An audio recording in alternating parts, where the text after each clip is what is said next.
Hey, welcome back to the channel Hard to Set Info, and today I will show you how to send message on X.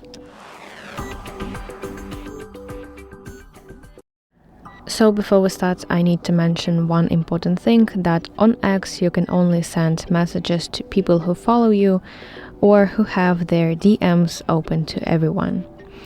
Okay, so open X application on your phone and tap this letter icon in the bottom right corner of your screen.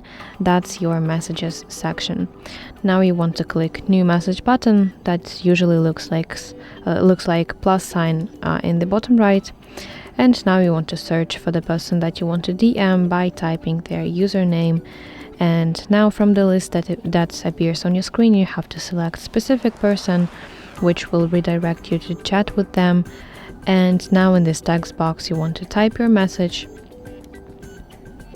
And finally, when you are ready to publish it, hit send button that looks like paper plane icon right here.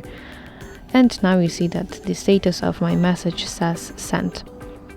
So that's how you can send message on X. I really hope that you find this video helpful, and if so, please like it and subscribe to our channel to see more content like this.